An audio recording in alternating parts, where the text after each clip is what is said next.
Hello and welcome to Through the Bible, episode 48, numbers 1 through 4.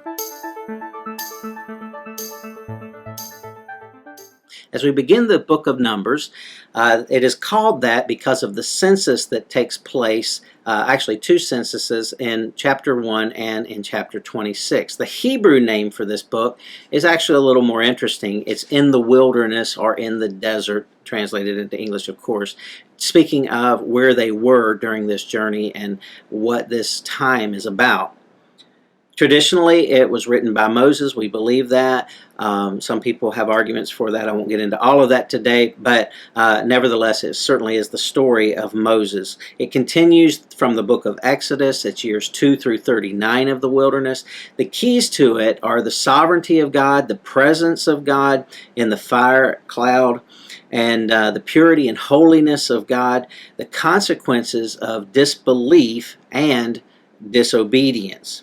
In chapter 1, we see that God does order the census. He orders it by clan and by ancestry. This is going to serve as important information for later generations to trace back their true ancestry, even as we look at the prophecy of Jesus, to be able to trace back the things, the forefathers, if you will, of Jesus, John the Baptist and others, so that we have a very clear line of the prophetic that takes place in Scripture.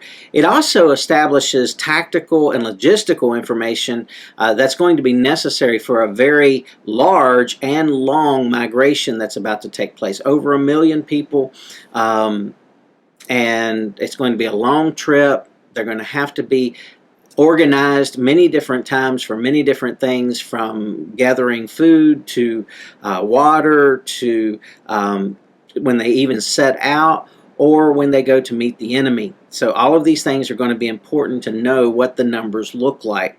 In chapter 2, we see that they camp by banner or by unit, basically by families. They obeyed God in all these things. In chapter 3, Moses and Aaron, we see the family records and we see the assignments that are handed out. And then in chapter 4, we see that the tabernacle workers are going to be those from 30 to 50. Now, they can continue to serve in the tabernacle, but the primary full-time jobs, if you will, are for the 30 to 50-year-olds. That's the time that God set apart for the tabernacle workers. And we see instructions by clan. And finally, we see that those instructions are very specific and very important, that God lays everything out. This is a very organized, a very analytical, if you will, plan that's going to move these people into the place of promise that God has for them. And that takes us through Numbers chapter 4. We will see you next time on Through the Bible.